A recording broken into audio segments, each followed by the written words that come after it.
Welcome to Selections from the Sacred Confucian Analects, Book 3 and 5, Part 1 of 2 on Words of Wisdom. The great master Confucius, vegetarian, was a Chinese philosopher during the 5th century BCE. He is regarded as one of the most influential masters in history and is the founder of the Ru school of thought. His teachings and philosophy have influenced people of many generations, and even to this day is considered to be moral guidance for many people throughout the world. During his lifetime, Confucius traveled across many states of the Chinese kingdom and expounded on what would later become the basic tenets of Confucianism, namely benevolence, righteousness, courtesy, wisdom, and faith. The influence of Confucius during his time came through his living example of virtue and his philosophy of compassionate governance. Confucius dedicated his life to education. He welcomed all disciples who wished to learn, regardless of their social status. Confucianism places great importance on personal and government morality, correctness of social relationships, justice, and sincerity. The philosophy presents 5 virtues that all humans should follow every day to live a harmonious and wholesome life.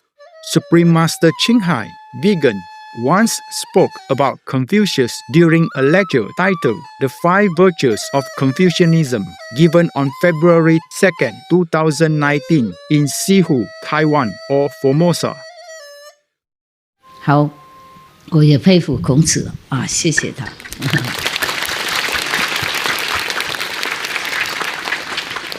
一个人开悟这样子，生生世世人还会尊重他。你看啊，到这个时代，人家还拜拜他呢，还纪念他的生日、那个死日，还有寺庙盖的辉煌给他纪念，给后代的人学习他的教理跟榜样。真正的一个开悟的人，会影响哇百千万亿的人。Today, we are delighted to present Books 3 and 5 of the Confucian Analects, a collection of teachings and philosophy by Master Confucius compiled by his disciples and translated by James Lake. The wise master's teachings expound that simplicity is better than extravagance and that virtuous people show this through their actions and character. Book 3, 八义, Chapter 3. The master said, "If a man be without the virtues proper to humanity, what has he to do with the rights of propriety? If a man be without the virtues proper to humanity, what has he to do with music?" Chapter 4. Lin Fang asked what was the first thing to be attended to in ceremonies. The master said, "A great question indeed. In festive ceremonies, it is better to be sparing than extravagant. In the ceremonies of mourning, it is better that there be deep sorrow than a minute attention to observances." Chapter 7. The master said, "The student of virtue has no contentions. If it be said he cannot avoid them, shall this be in archery?" But he bows complacently to his competitors. Thus he ascends the hall, descends, and exacts the forfeits of drinking. In his contention, he is still the Jinzi. Chapter 9. The master said, "I could describe the ceremonies of the Xia dynasty, but Qi cannot sufficiently attest my words. I could describe the ceremonies of the Yin dynasty, but Song cannot sufficiently attest my words. They cannot do so because of the insufficiency of their records and wise men. If those were sufficient, I could adduce them in support of my words." Chapter 13. Wang Sunjia asked, saying, "What is the meaning of the saying, 'It is better to pay court to the furnace than to the southwest corner'?" The master said, "Not so. He who offends against heaven has none to whom he can pray. Chapter 19. The Duke King asked how a prince should employ his ministers and how ministers should serve their prince. Confucius replied, a prince should employ his minister according to the rules of propriety. Ministers should serve their prince with faithfulness. Chapter 20. The master said, the Guanshu is expressive of enjoyment without being licentious, and of grief without being hurtfully excessive. Chapter 21. The Duke Ai asked Chai Wu about the altars of the spirits of the land. Chai Wu replied, the Xia sovereign planted the pine tree about them. The man of the inn planted the cypress, and the man of the chow planted the chestnut tree, meaning thereby to cause the people to be in awe. When the master heard it, he said, things that are done, it is needless to speak about. Things that have had their cause, it is needless to remonstrate about. Things that are past, it is needless to blame. Chapter 24. The border warden at Yi requested to be introduced to the master, saying, when men of superior virtue have come to this, I have never been denied the privilege of seeing them. The followers of the sage introduced him, and when he came out from the interview, he said, my friends, why are you distressed by your master's loss of office? The kingdom has long been without the principles of truth and right.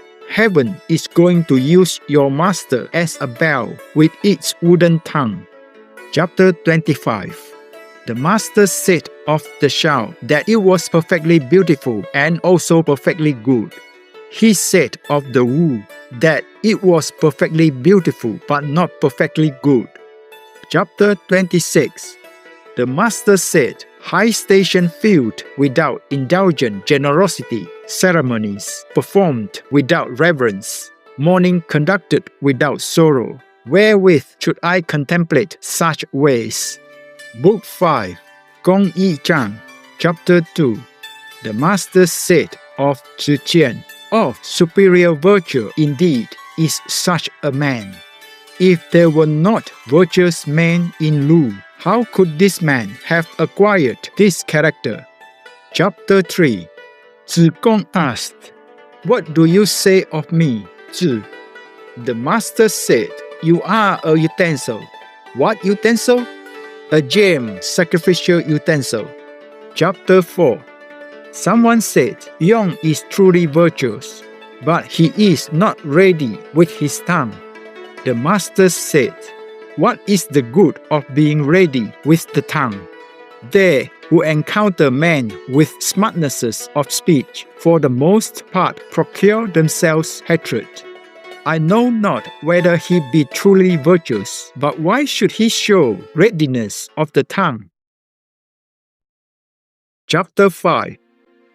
The master was wishing Chi Tiaokai to enter on official employment.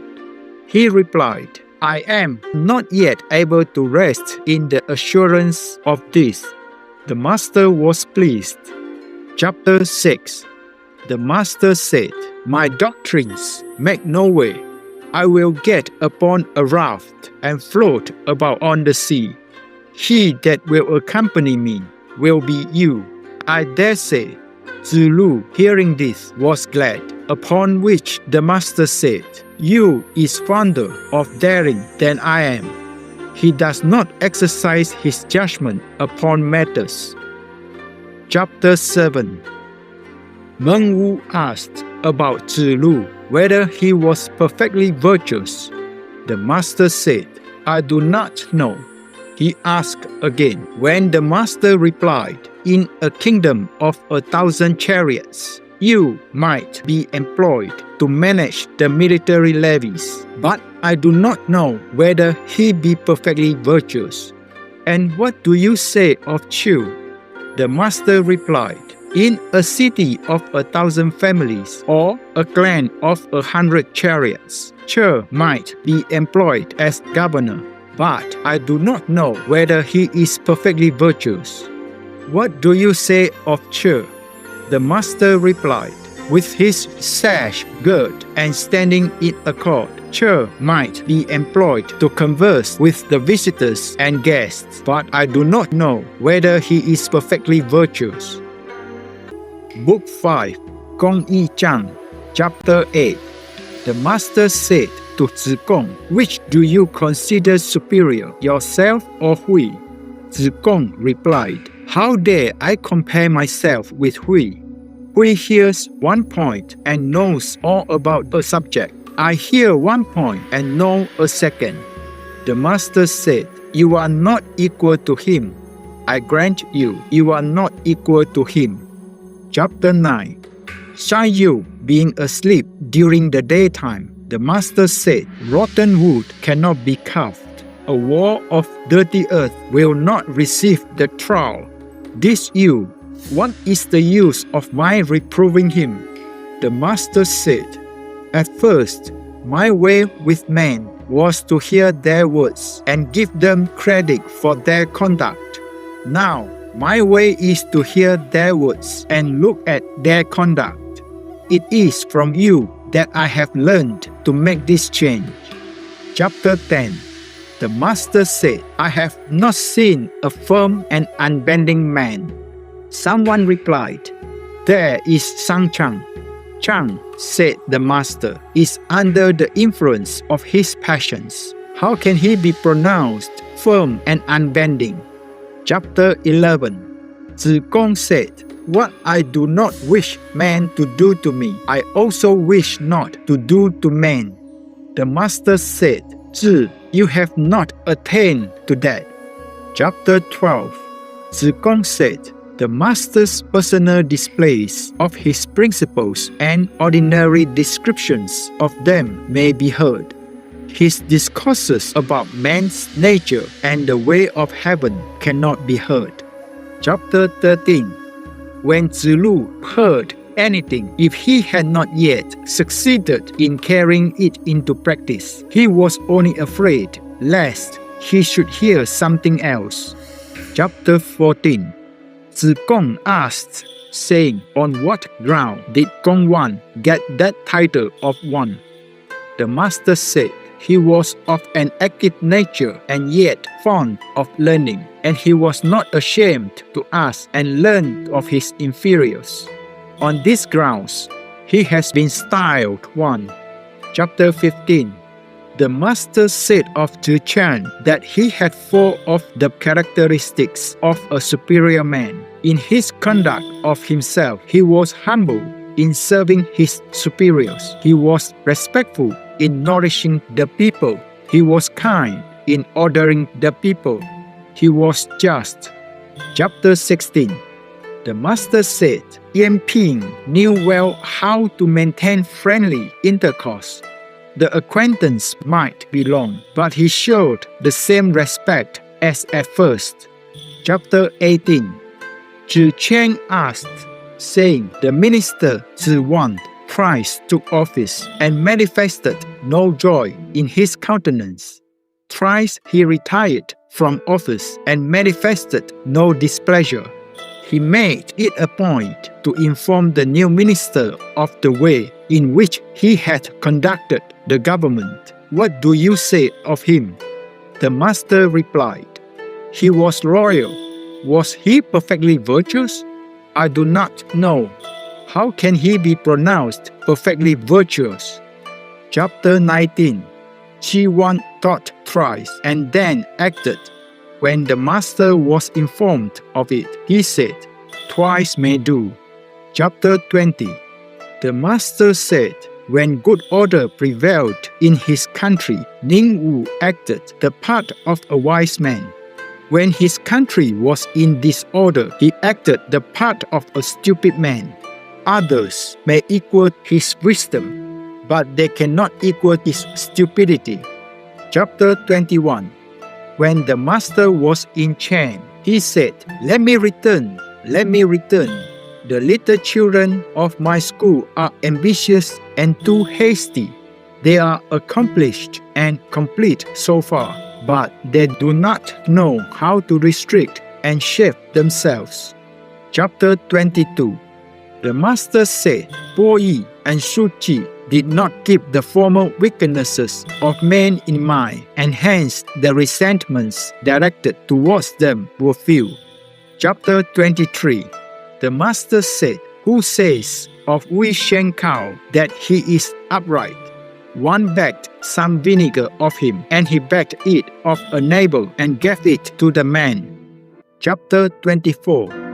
The Master said, 5 words, an insinuating appearance, and excessive respect. Shou Chu Ming was ashamed of them.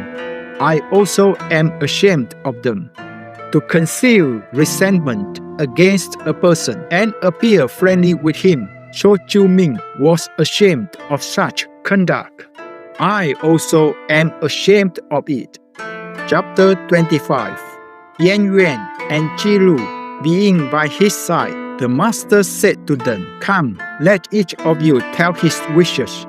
Zi Lu said, I should like having chariots and dresses to share them with my friends, and though they should spoil them, I would not be displeased. Yan Yuan said, I should like not to boast of my excellence, nor to make a display of my meritorious deeds. Zi Lu then said, I should like, sir, to hear your wishes.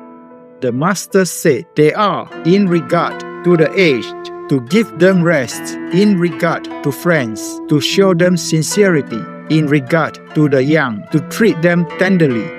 Chapter 26. The Master said, It is all over. I have not yet seen one who could perceive his faults and inwardly accuse himself. Chapter 27. The Master said, In a hamlet of 10 families, there may be found one honorable and sincere as I am, but not so fond of learning. For more information, please visit Internet Sacred Text Archive or sacred-texts.com. Spiritual viewers, it was a joy that you could join us today for Words of Wisdom.